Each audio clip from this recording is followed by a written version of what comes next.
Okay, welcome back to the Canuckonomicon.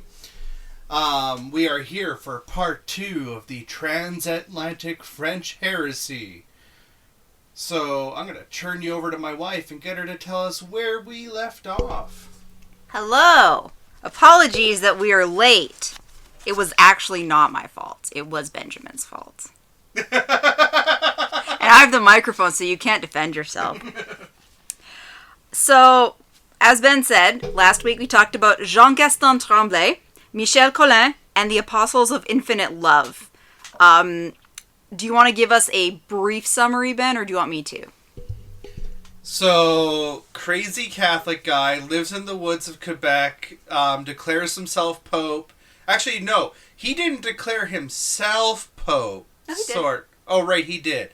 And then the French guy in France also said he was Pope. Yes. But then they agreed that the Quebec guy was Pope.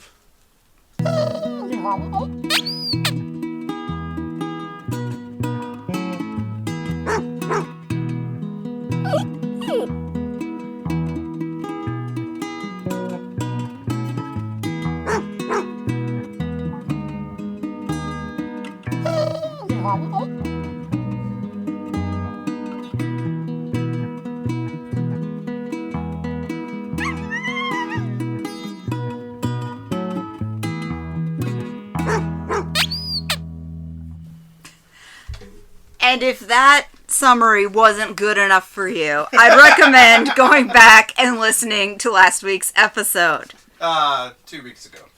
Well, it was the most recent episode. The most recent episode, Yeah. Yes. It's the one titled Transatlantic French Heresy, Part 1. So, if you did listen to last week's episode, you'll know that our computers crashed 4 times, total, between the two of us. And so, firstly, I am using paper to hopefully... You got some Alex Jones level Foley work going on there. Yeah, to hopefully minimize the amount of computer crashage. But the other thing about my computer crashing is that I couldn't finish my last 2 sentences. So, as I was trying to say last week prior to my computer crashing, Michel Collin, who was the man from France, believed that a number of ancient prophecies were pointing to the great pontiff of the end times being Francophone. Collin believed that France had been corrupted by sin, but Quebec had avoided that corruption. Basically, my opinion being, I think it had to do with it being the Atlantic in the way and just a mountain of trees. So, for that reason, Collin believed that the great pontiff would be Québécois Gaston Tremblay. Once Tremblay was recognized by the Vatican, he would then recommit all of France to Christ. And I'm going to give you a spoiler. This did not happen.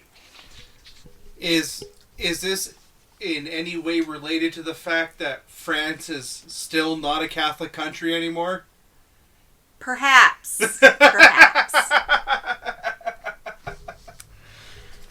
So, I'm entering the period. I shared my my primary the main sources I used for last week, but we're actually entering a period where I'm starting to be able to find articles online that were written as early as the 70s, which is very exciting. Mm-hmm. So we're getting more actual sources. So I found a Time magazine article from 1971 about Michel Collin. It doesn't talk about Tremblay, so really I shouldn't actually read it, but I wanted to share because it's hilarious. So, Michel Collin's Petit Vatican in France was home of the Basilica of Glory, which was a gray concrete building with a corrugated roof. Inside were, quote, battalions of pink and blue angels, scores of polychromed saints, gauze curtains, and blue and beige carpets. End quote. So, we gotta give it up to cultists when it comes to naming things, because that is an awesome name, and also possibly the most 70s interior decorating I've ever heard of. Oh, it's spectacular. The other thing I learned from this article is that initially Colin's church was tax exempt in France, as a lot of religious organizations are. However, that was revised, and a tax bill of 50,000 American dollars, or the French equivalent of 50,000 American dollars in 1970s money, was sent to the church. Colin responded by excommunicating the taxmen. Quote, "For your crying injustice, lies, threats, and demands, in view of your hatred and persecution of Clement the 15th, Colin, and the renewed church, you are excommunicated." Twice in 1970, Colin tried to visit Rome, but was denied entry both times as his presence was, quote, "disrespectful to the Pope." Wait, the anti-pope is disrespectful to the Pope? Apparently. Oh, Where do they boy. get off saying that? But, like I said, this isn't super relevant to the story I'm telling, which is about Tremblay, but I just thought that's funny, and I wanted to share that. So, anyway, back to Quebec and Jean-Gaston Tremblay. So I should note, the monastery grounds at Saint-Jovite are quite large. I looked it up on Google Maps. I used a the satellite image. Yeah. Because I was curious. They have 365 acres in a semi-rural area outside of Saint-Jovite. So Saint-Jovite is quite a small community to begin with, and outside of there, it's a lot of forests and farms. It's pretty rural. So, are the monastery grounds still there? Like, is it a place you can go and visit?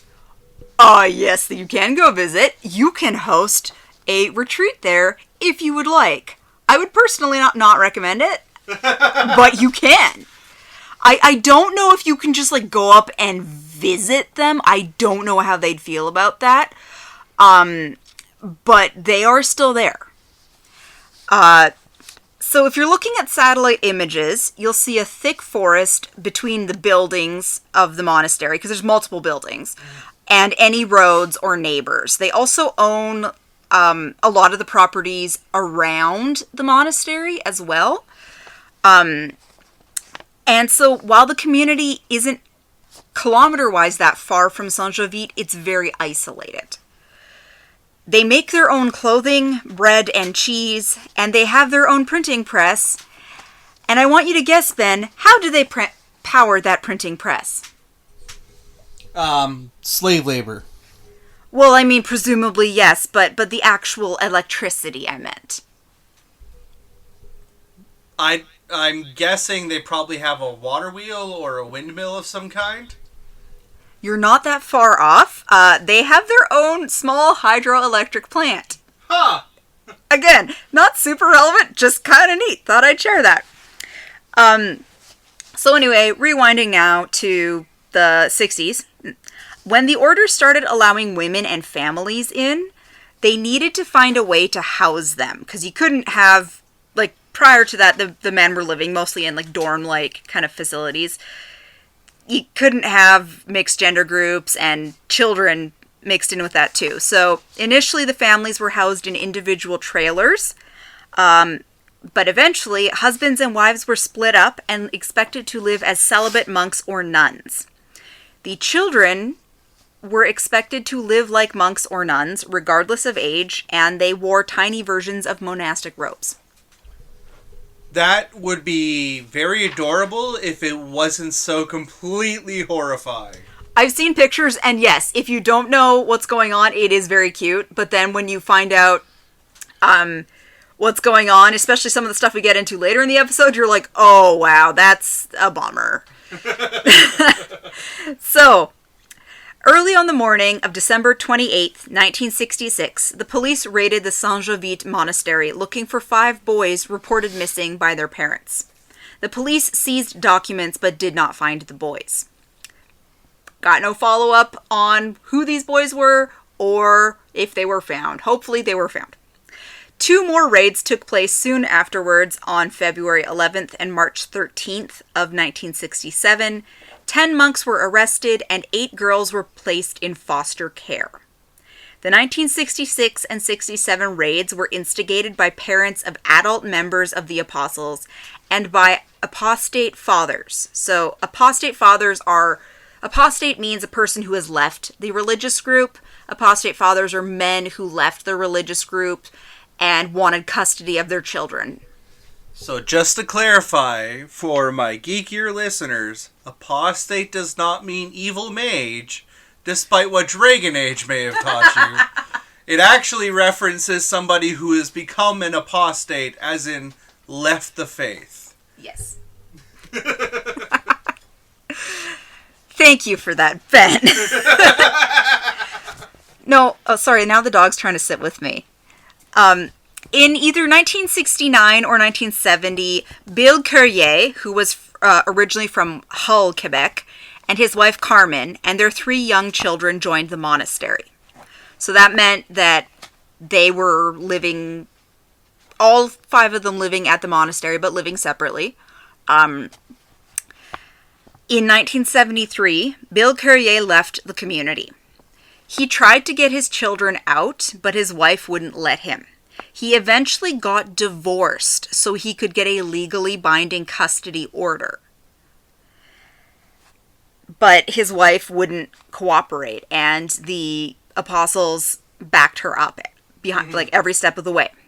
In 1976, he was awarded sole custody of their kids. Like I said, the wife and the apostles kept, running around trying to keep the kids away from him. So a full year later, in May of 1977, Carmen, the wife, turned their oldest daughter, who was 15 at the time, over to arch-apostate Bill. Oh, boy. I'm... Quaking in your boots? Yeah. But Carmen refused to turn over the other 2 children, who were 8 and 13.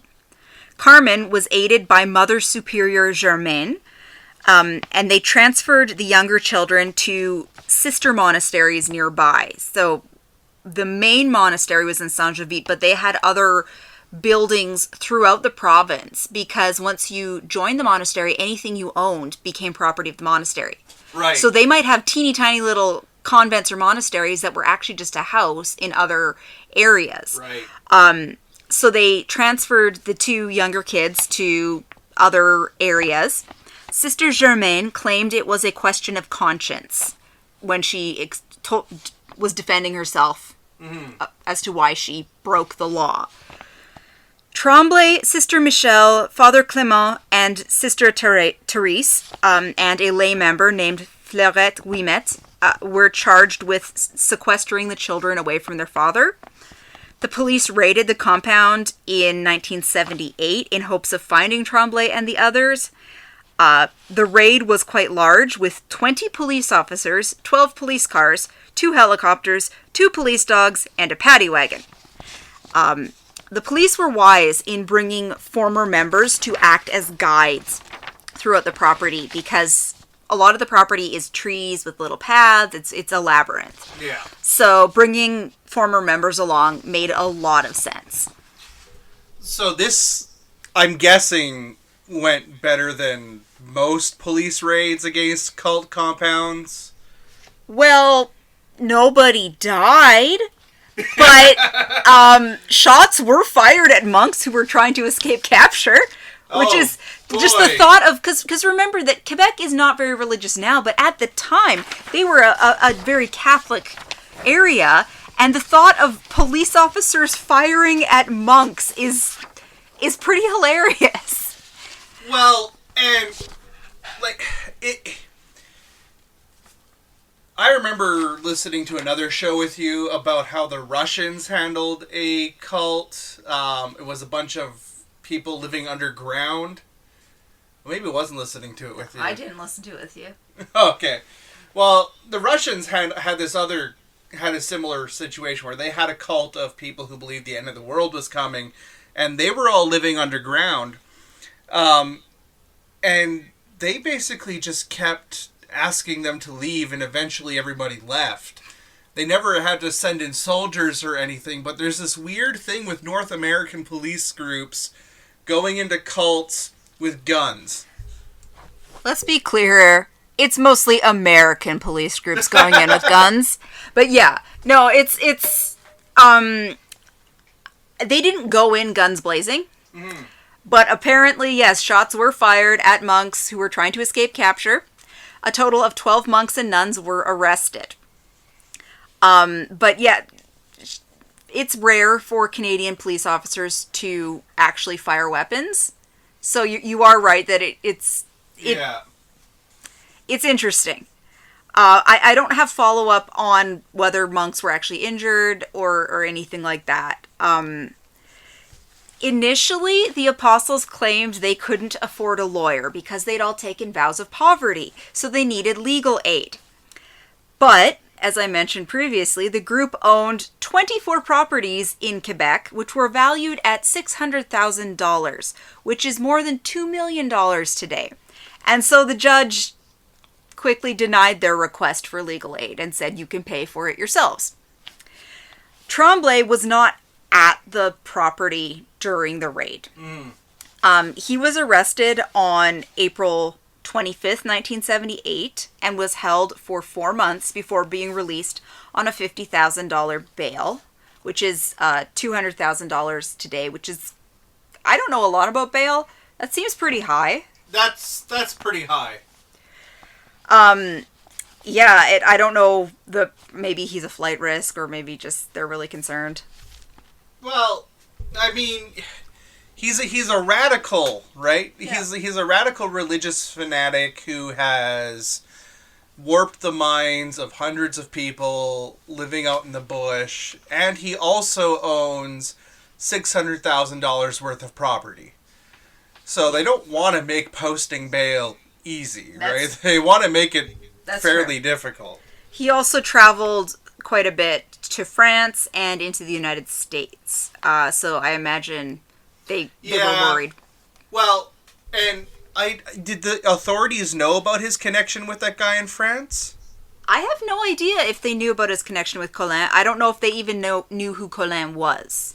Because if they knew about it, then he definitely would be a flight risk, because if he somehow got to France, he has a group that he can shelter with who would be willing to hide him. So. Well, yeah, looking back on it, knowing kind of more about the story, absolutely, I would say he's a flight risk, but whether or not the rural police in Saint-Jovite knew in the 1970s, I have no idea. Because remember, they didn't have the internet. Yeah, no Google. No. So he was found guilty of forcible detention of the Courier children, and to his credit, in October of 1980, after he was convicted, he did turn himself into police to serve his 2-year sentence. So, in September of 1979, former Youth Protection Commissioner Maureen Champagner-Gilbert proposed that the Quebec government retain a team of deprogrammers to prevent a, quote, Jonestown in Quebec, referencing the cult murder of 1,000 people that occurred the year before. Ooh, so this is like a really touchy time for this sort of thing too, hey? Oh, yeah. Absolutely. Jonestown had just happened. There had been a number, Manson family, there had been a number of pretty big, I think the Rajneeshis were around this time too. Like, there had been some pretty big cult disasters that had happened, and so they were starting to realize that this isn't just a group of good Catholic people being good Catholics in the woods. This is potentially very dangerous. Right. And you're going to learn more about that now. So at this point, I want to warn you that we'll be discussing both sexual and physical abuse from here on out.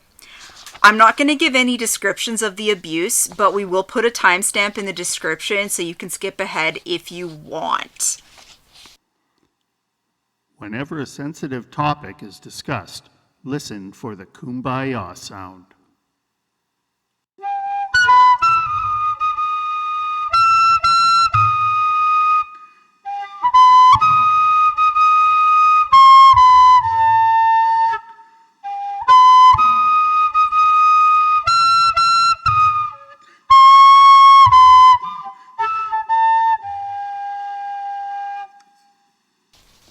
Because yeah, like we said, cults in the woods don't always go great.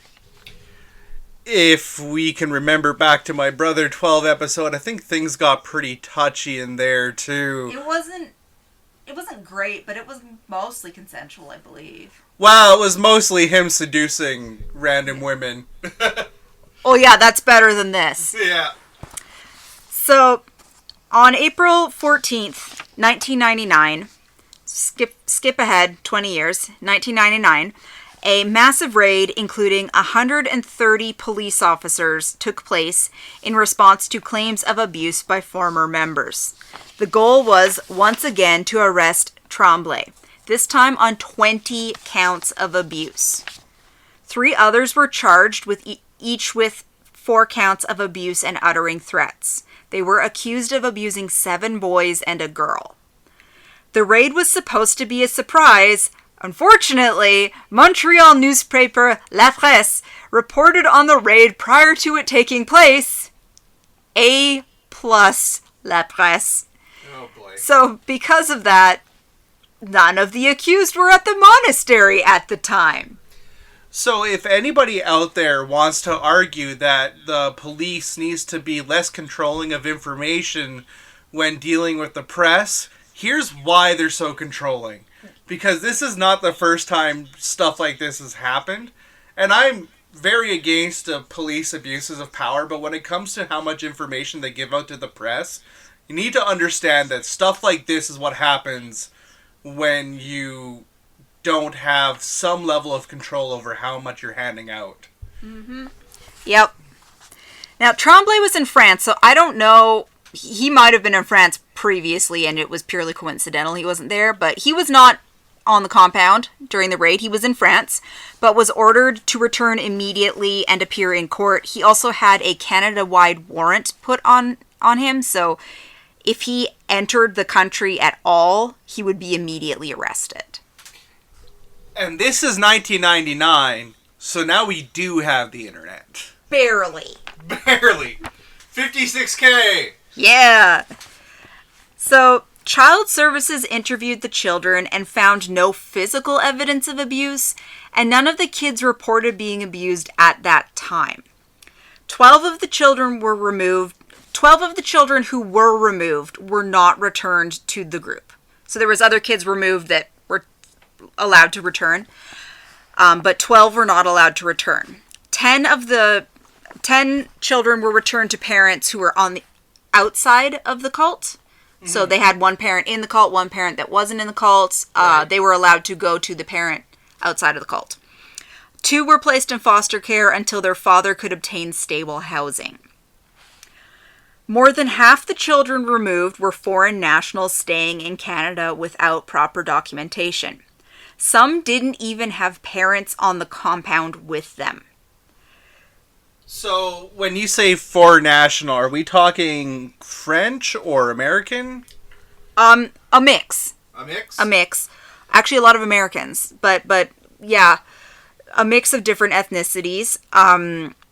2 Ecuadorian children were found without their mother. Now, their mother was in the country legally, but she was not with her children. Right. She just left them on the compound. She was a member of the group, though.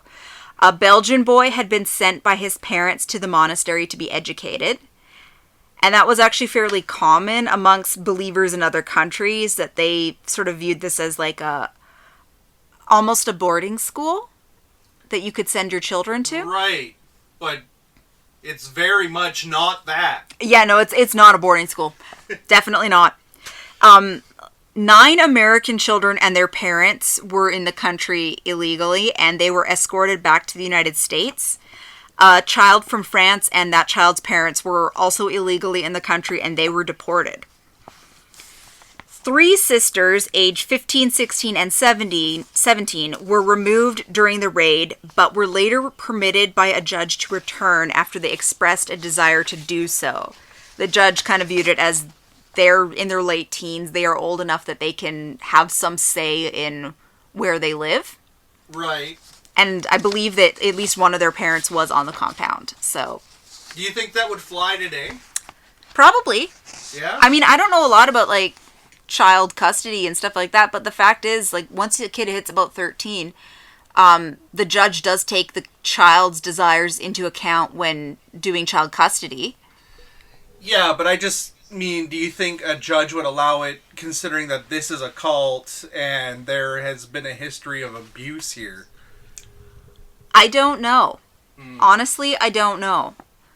I know that in the United States, in Texas, 1,000 kids were taken away from the fundamentalist Latter-day Saints and were then sent back.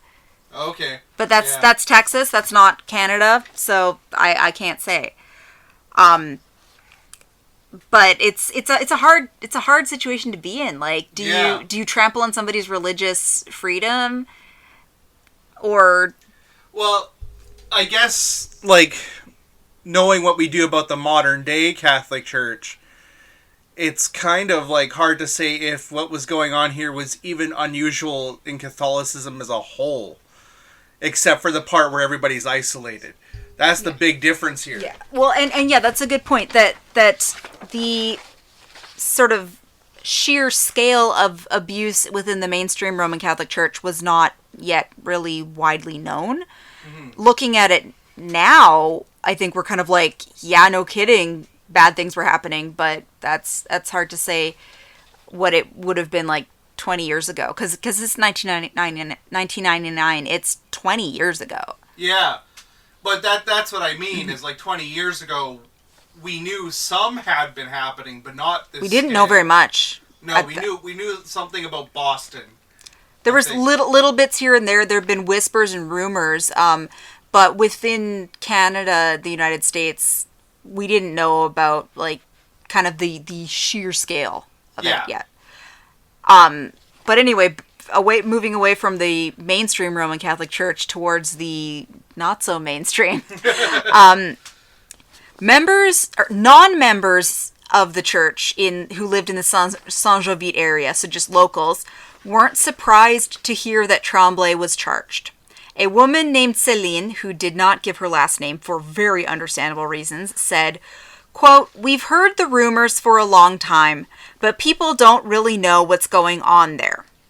She also said, she said there was about 160 people who kept themselves. She told reporters, quote, "They go by about 25 to 30 times a day, and they never give you a wave like people in the country do." She also said that 4, so this is Tremblay and the others that were not on the compound during the raid, could be on the compound and the police wouldn't know. Like I said, it's like a labyrinth of trees. They could be hiding in the trees somewhere, or they could be hiding in one of their many little outposts, little houses, chapels, convents that they had throughout Quebec. She said, quote, they have hiding places all over. They have chapels in the mountains. The police may never find them. A shopkeeper who went on a guided tour of the compound said that they were very isolated. Quote, "They don't speak to people. They come here," meaning into town, "to run errands, and that is it." Well, they almost sound like more reactionary, not, what are those Anabaptists, like the... Amish, yeah. Nah, not really. I guess they're not really avoiding technology or anything, but I'm just thinking, like, when we have, like, some of the more kind of fundamentalist Amish people coming into town, they always seem very separate. We don't have Amish here. We have Hutterites. But yeah, they're very insular community. Yes, absolutely. And realize that these people are very visible because they're all dressed in monastic garb. Right. They're all wearing robes, and that's not what people wear. It's pretty obvious right away.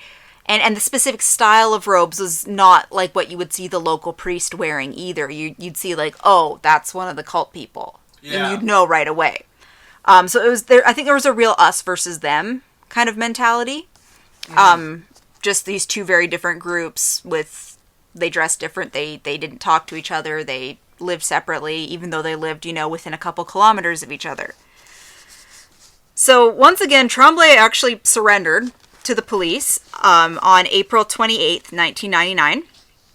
So Jean-Gaston Tremblay, Reynald Haute, Lise Garand, and Ruth Ann Guzal had been charged with a total of over 50 counts of abuse, including both sexual and physical abuse, that took place between 1966 and 1985.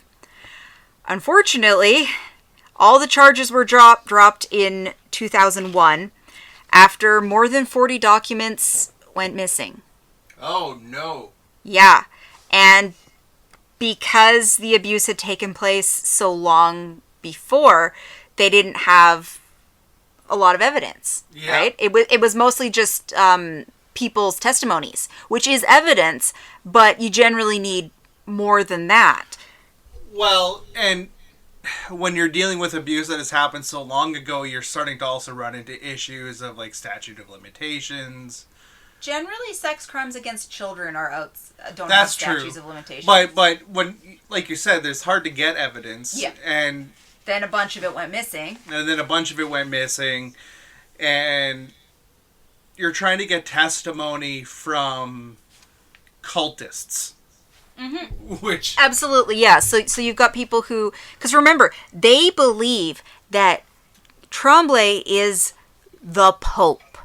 That God himself has chosen Tremblay, and that they believe that he will be persecuted, that the state will try to take him down. Yeah. So if they are true believers in the group, they're absolutely going to think that this is all a plot, and they're not going to cooperate. Well, and then for them, the evidence going missing could almost be seen as divine providence. It could be seen as God's work at trying to protect Tremblay from this prosecution so that he can go on to continue being super pope. Because he's not just pope, he's super pope because Jesus picked him, not a bunch of cardinals. That's right.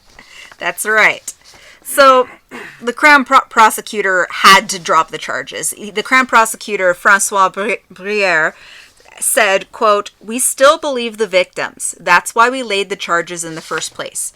We were forced to stay the case because we couldn't provide the defense with their demands for disclosure of evidence." Mm-hmm. Which is, like, I don't envy that Crown prosecutor. That is not an easy call to make. Like, you have to drop it because there is no evidence. The accused have a right to a fair trial. Yeah. Even when they're bad people and you want to throw the book at them, you can't. Well, that's the really annoying thing about living in a common law system. You can't just throw people in prison because we're not allowed to throw people in prison or mob violence them, you know. Unless the oil companies are paying for it. Well, yeah. Then you can do whatever you want. Yeah. So, the Globe and Mail reported that a woman named Brenda Dage, who grew up in the monastery and had alleged severe physical abuse, broke into tears when she heard that the charges had been dropped. David and Jean-Guy Sevigny also grew up in the group and left with their sister in 1984. David said, quote, "I have been in psychiatric treatment for 9 years because of what happened to me there," referencing the sexual abuse he endured as a child. He said he knew of 13 other boys who had been sexually abused, including his younger brother, Jean-Guy. Germain Carrier, who was one of the kids at the center of the 1970s custody battle, accused both Father Benoit Garand and Tremblay of prolonged sexual abuse. The Sevigny brothers and Carrier also testified to being physically abused as well. Despite the charges being dropped, the Quebec Justice Minister allowed 2 claims for victims' compensation for ex-members to continue, which is really unusual. Normally, people have to be convicted before their victims can get any form of compensation. At the time of Tremblay's death, 14 victims were receiving compensation. Yikes. That's an unusual step, but it was an unusual circumstance that they had to drop the case because of lack of evidence, too. Well, and it's actually kind of impressive that they even went that far, given that these sorts of crimes normally just tend to fly under the radar or go completely unpunished, so... Well, the other thing to consider, too, though, is the Crown prosecutor had seen the documents. Right. But the issue came that they had them in storage somewhere, and then the defense asked to see them, which they are allowed to do during discovery. Yep. And then the Crown Prosecutor's Office realized, oh no, we don't have the documents. So the Crown Prosecutor and the Crown Prosecutor's Office would have seen those documents and known what was in them. Well, and let's be clear that in most cases, discovery is where a case is going to collapse, if it's going to collapse. Absolutely. Which is why I think, like, you see a lot of the people nowadays will settle before they even get into discovery, because they don't want things to come out in discovery. Exactly, yeah. If you settle, then it doesn't enter the legal record. Yeah. So, some of the young people gave conflicting stories. When they, years previously, had been questioned by youth protection officers, they gave favorable reports, said there's no abuse happening. But when interviewed by reporters later, they gave less favorable reports. And a lot of them didn't come forward with accusations until they were adults. And so some people are saying clearly they've made up these stories then, but I don't find that suspicious at all. We talked earlier about just the mainstream Roman Catholic Church and the amount of abuse. And if you look at things like Me Too and just a lot of people, accusations of sexual assault don't come forward until much later in life. That's quite normal. Well, and given that they were children, they may not have even known that what they were going through was sexual assault.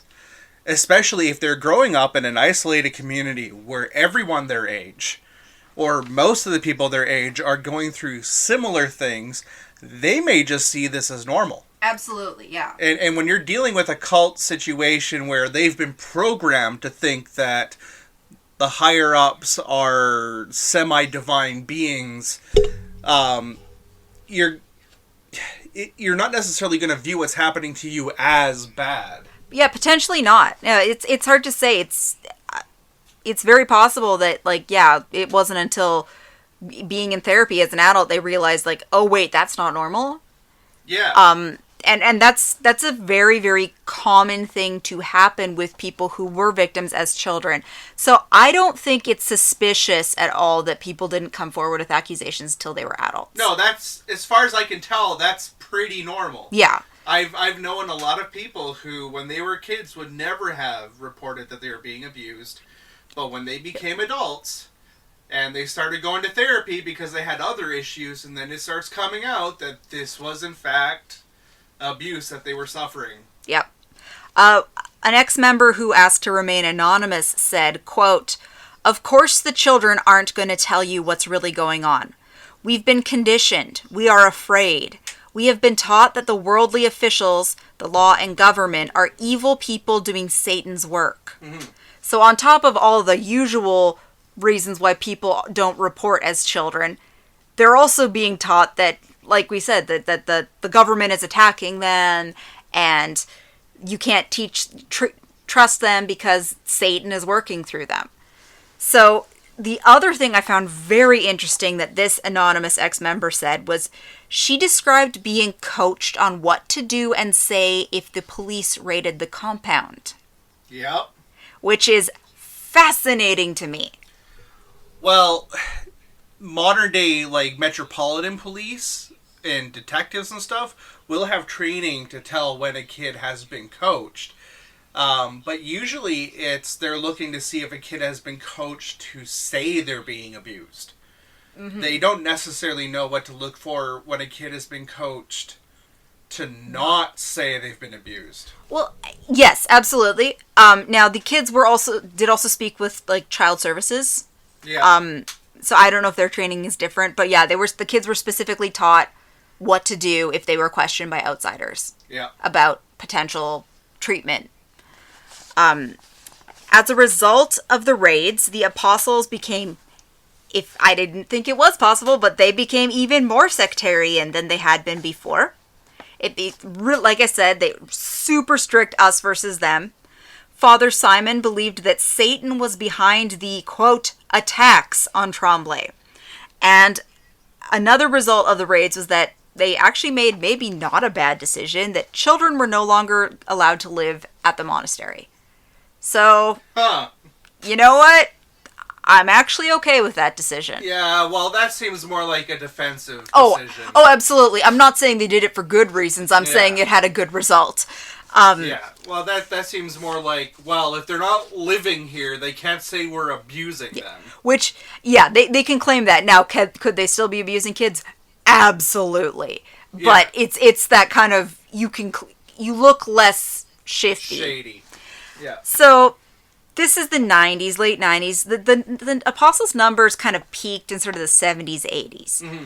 Their numbers were really, really hurting by the late 90s. Their original followers from the 50s were getting really old. A lot of the original members' children had left the group. And now they're not allowing kids to live in the monastery, so that meant there would be no more second-generation members. Those kids wouldn't grow up in the religion, so they might not stay in the religion. So they started to intensify their missionary efforts in Latin America, the Caribbean, and France in hope... Actually, let's pause here for a second. Go ahead. So the apostles intensified their missionary efforts in Latin America, the Caribbean, and France in hope of bringing in new members. On December 31st, 2011, Jean-Gaston Tremblay, a leader of the Apostles of Infinite Love, Great Pontiff Gregory XVII of the End Times, died. His death followed the deaths of longtime Mother Superior Germaine, who helped to hide the Courier children, and Germaine's husband, who had both died the previous month. Tremblay did not name a successor, and no one has been named Pope since. Huh. Which is really interesting. Yeah, they have not made any movement towards naming a pope. Well, let's take a look at how Jean Tremblay became pope, right? He became pope because he had a vision, like a That's dream true. God vision. told him, so maybe God hasn't told anybody to be pope yet. So Yeah. that's maybe they're just waiting for God. So the question I was faced with after all of this research was, are the Apostles of Infinite Love a cult? And I wanted to start by saying that the term cult is a little controversial and carries a lot of stigma with it, and a lot of people prefer the term new religious movement instead. Technically, cult refers to a small or new religious group, but people tend to associate the word cult with abusive religious groups. Some people have proposed the term destructive cult to differentiate between new religious movements and abusive religious groups. A destructive cult is a cult or religious movement that has caused or seeks to cause harm to people, whether outsiders or members. Mm-hmm. Rick Ross is a cult deprogrammer who interviewed a number of ex-apostles and said, quote, "The horrible treatment the children reported was torture. The group has long been considered a destructive cult based upon its structure, dynamics, and the harm it has done." He also said, quote, "In my opinion, it is a very destructive cult. It runs the whole gamut: physical abuse, psychological coercion, financial control." Joseph Dage grew up in the cult and fled in 1998. He said, quote, "They were saying the end of the world was coming and the true days of darkness were coming, and we had so many hours and days to join." An anonymous ex-member told the New York Daily News, quote, "The boys became priests, the girls nuns. They thought they had a choice, but it was really brainwashing." Mm-hmm. Which is a very good point, especially for the second generation members. So those are people whose parents joined the cult and they were raised in the cult. Right. They might claim, oh yeah, the kids have a choice to stay in the group or not, but this is all they've ever been taught, all they've ever known. Their only family is in the cult. They don't have money, right? Yeah. Any money they have belongs to the group, so leaving is virtually impossible. Yeah, so we have social, financial, and physical isolation, which are three of the hallmarks of a destructive cult. To compare this to the Brother 12 movement, initially his movement would not have been a destructive cult. It would have been what we consider a new religious movement. Mm-hmm. But when he started moving people out to his little island, he started physically, financially, and socially isolating them from the rest of Canadian society, which is what turned what had started out as a new religious movement into an actual destructive cult. Because that isolation is huge, because that separates you from any sort of support that you can get and puts you in the complete control of the cult leader. Absolutely, yeah. An anonymous woman who spent 7 years as a child in the monastery runs a website for ex-members. She spent 1970 to 77 in the monastery before returning to Alberta. She wrote, quote, "These followers didn't become diehard zealots overnight. It's a slow, undetected process. As the great guru Father John," referencing Gaston Tremblay, "had answered my father, quote, you start by giving the child milk to drink. Afterwards, you give him the meat to chew."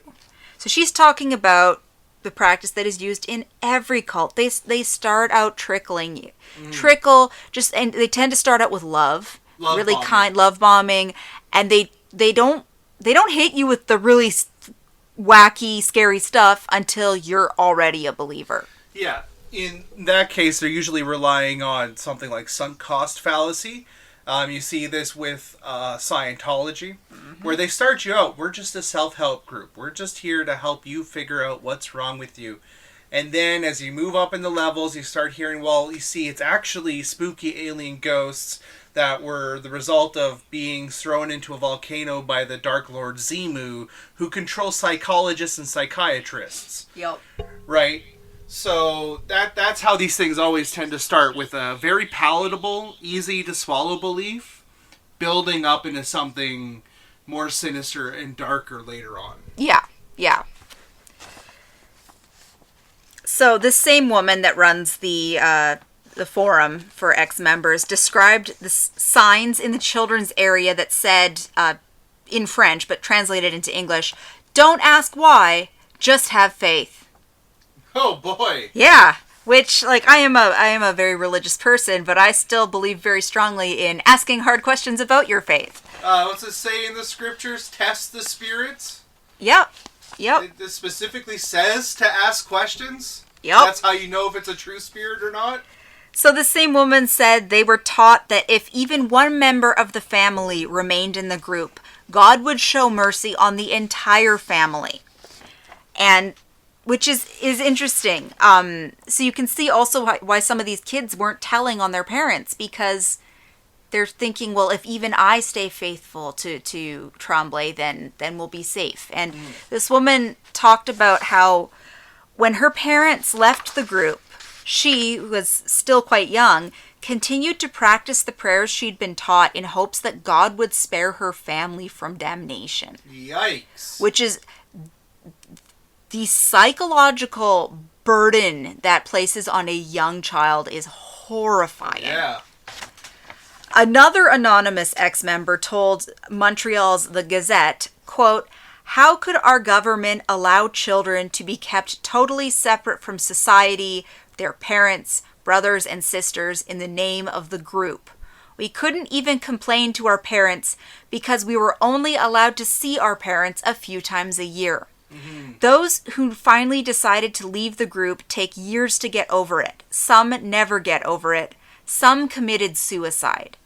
So in addition to this, I don't want to go against the Pope and all of this, they're hardly seeing their parents because they're being raised separately from their parents.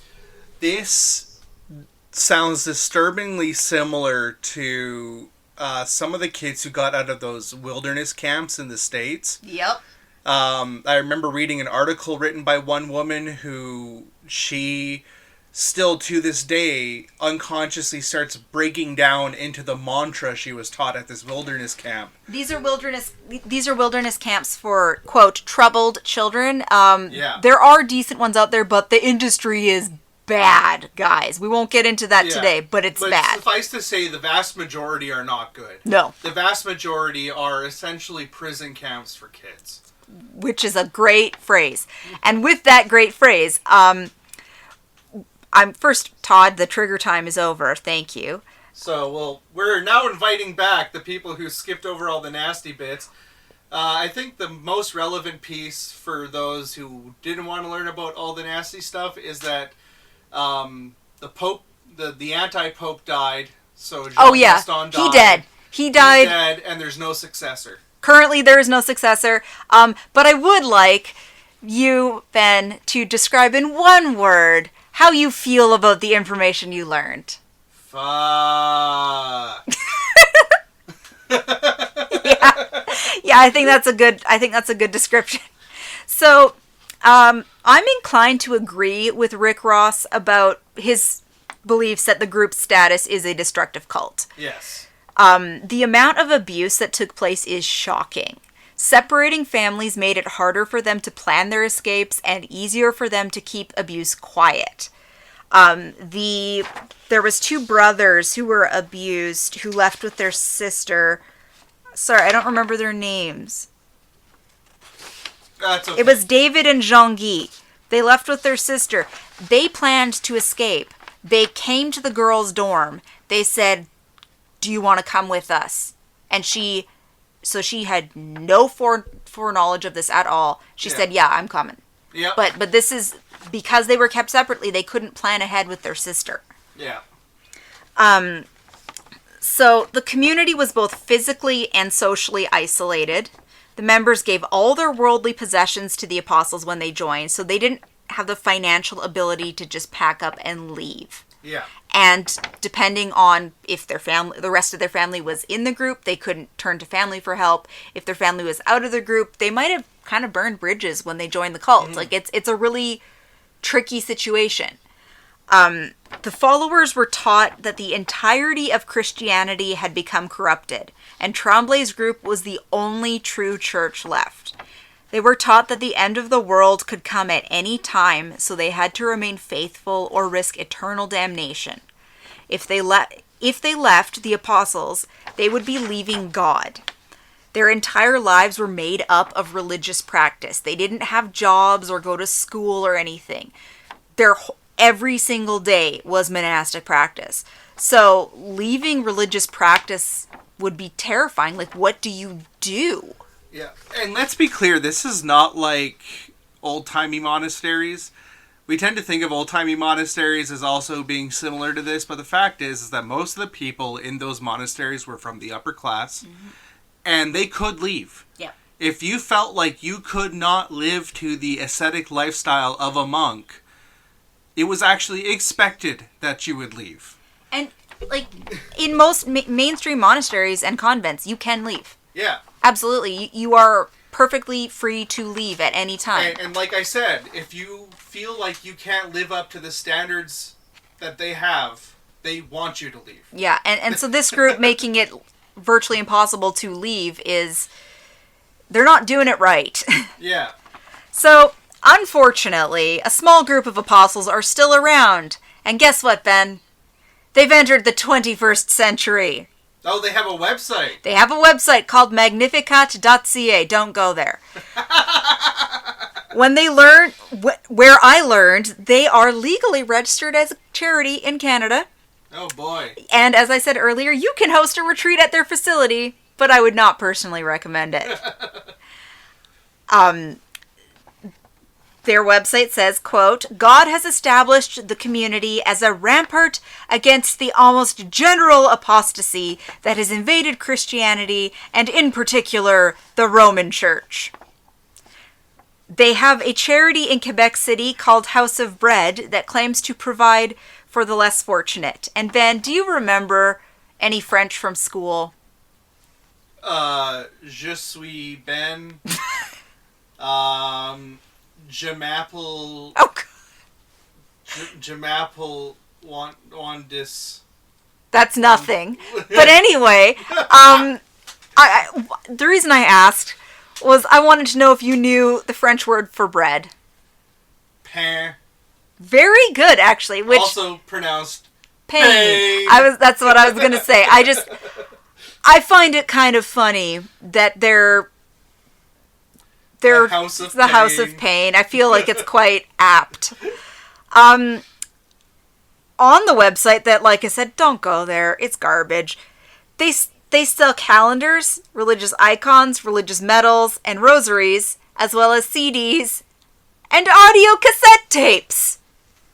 For all of you who still have cassette players, you can now go over to magnifica.ca Yeah, I'm not spelling it for you. and the House of Pain to purchase your very own cassette tape of cult programming. Only buy it if you're going to send it to politicians you hate. I'm not saying sign up politicians you hate for mailing lists for cults, but I'm not saying. So, do we know anything about what they're up to currently in terms since, like, Jean Gaston died in, 2007? 2011? Not much. Okay. Honestly, like, there's really been no stories. There was one story, fairly recently, like the last 5 or 6 years, where a second generation member who was a nun living in a house turned into a convent in New York State claimed to have been raped, but turned out no, that was totally consensual and she just got caught. Oh, okay. She was unhappy having been raised and stuck in this religious life. But that is literally the last thing I could find about them. Like that's all I know is they're still around. Very few of them. They have some missionary presence, primarily in Guadeloupe, but very, very few members. Do they still have any child members, or? If they have child members, they are not living in the convent or the monastery. Like, so because they have lay members as well as the monks and nuns, right? So most of their members are monks or nuns that live in monastic communities, but they do have people who follow the movement, who believed that Tremblay was the Pope, but for whatever reason couldn't join as a full-time member. So those people might have kids. Right. But there are no kids living in the monastic communities as far as they are telling us. Maybe they're lying. Wouldn't be the first time a cult lied to us. So, yeah. Okay. So remember, apparently there's still a place you can buy audio cassette tapes. All right, I think that's going to do us for the Canuckonomicon today. Yeah. What if you want to join our cult? You can sign up on Twitter.com at Canuckonomicon and become a Canucklehead. You can also... and pay tithes by going to Patreon.com/Canuckonomicon. That's right. And at $5 a month, you'll get access to our non-existent bonus episodes, which and are a special papal blessing from Gaston Tremblay. I can't guarantee you that, but I can tell you I will do my best. What else is he doing with himself? So yes, patreon.com/Canuckonomicon. You can sign up there, or if you just want to give us a one-time gift, you can head over to Ko-Fi, ko-fi.com/Canuckonomicon and send us your cash so that I can buy a new computer, because I need one. I should note, we are not a registered charity and cannot provide you with charitable receipts for your kind tithes. But I can tell you that if you give us money, you will have the well wishes of this one bearded dude who lives in a basement, and he'll send you some wishes, some well wishes. You do have clerical garments. I do. I have a clerical collar. I think it gave away my chasuble, but I used to have a chasuble. You still got it. Oh, I still got a chasuble too, so I can put on the chasuble and my clericals and wave my arms around at you, and you'll be better for it.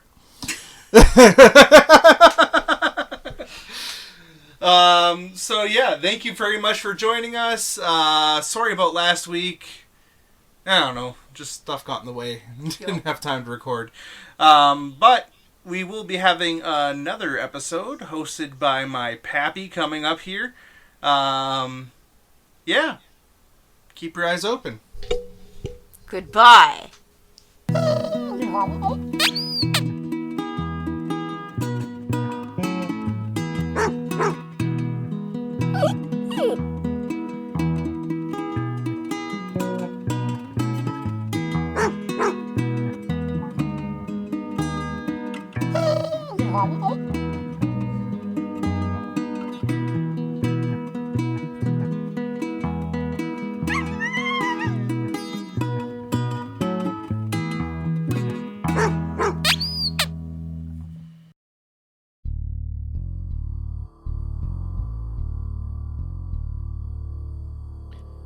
Canuckonomicon is a production of Crossing Clay Studios. We can be found on Twitter at Canuckonomicon, and you can contact us through email at canuckonomicon@gmail.com. Please be sure to share us with your friends and family, and keep your eyes open.